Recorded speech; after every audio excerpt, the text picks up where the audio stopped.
Daniel is a young man who is hooked into playing video games. Instead of leveling up in the real world, he levels up in the virtual world.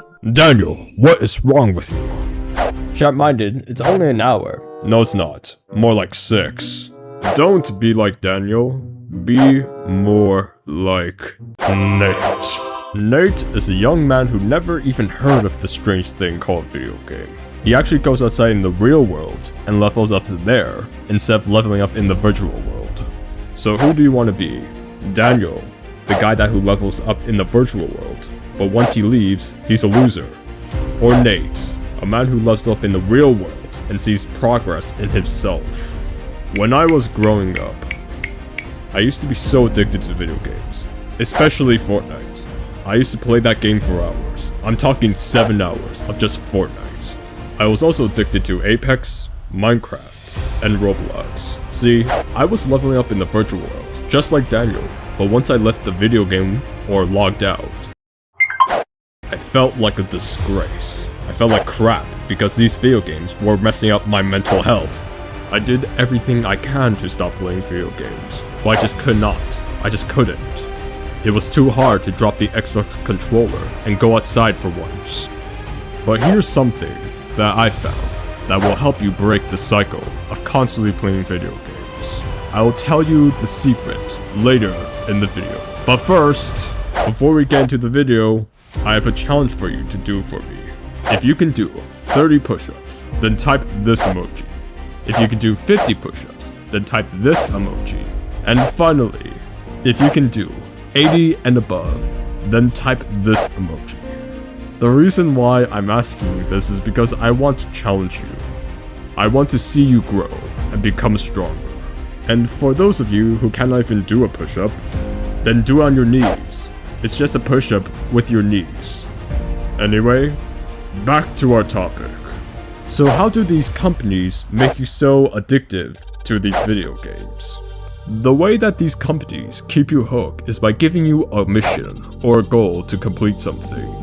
And they make it very easy and comfortable to beat it. Come on, let's face it. It's way easier to beat Minecraft story mode rather than building your dream physique. That's why they're so addictive. They give you a mission to complete, and we as humans are biologically designed to find a mission and complete that mission to be more fulfilled. That's how we, as humans, have done so many great things and conquered the world. So now, how do we break the addiction?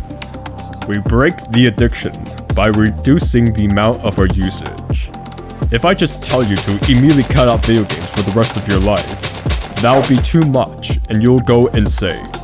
But if you reduce it, then it'll slowly be easier to break the cycle. There's a book out there called Atomic Habits by James Clear, and in this book, he tells you, in order to break any bad habit, you're supposed to reduce it and avoid any cues of the thing that you're trying to break.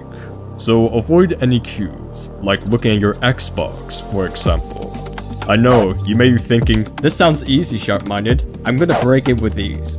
2 days later. I need it! Trust me, it's easier said than done. In the beginning, your brain's gonna freak out, saying, I need it, I need it, I need it, because you're so used to just playing video games. This may sound blunt, but me telling you the truth instead of giving you a lollipop saying, It's okay, you're still a good boy after playing 10 hours of video games. you have to learn how to take criticism from the people you want to be in order to grow. That's how life works. If you don't want to break the addiction, then click off this video and keep on playing your video games. But if you want to stop the addiction, then listen to my words. If you reduce it, let's say you play 7 hours of video games, reduce it to 6, then 5, and so on. Avoid any cues in order to not trigger the cravings.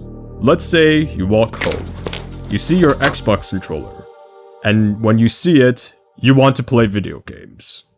In order to fix this, make the Xbox controller hard to see. What I mean by that is hiding it out of plain sight. So once you get into your house, you don't see the controller and continue on with your day. And another thing I want to add to this, when you take the self-improvement thing seriously, you focus on working on yourself. You won't have time to think about playing video games, because you're focused on making your dreams come true. So stop playing video games. Go out into the real world and become the person you want to be. For the people who have stayed until the end of this video, I just want to say, thank you for watching till the end of this video. I really appreciate it. Make sure to like and subscribe if you got any value from this video, and also hit the little bell to be notified. Now it's time to do some work. Take care.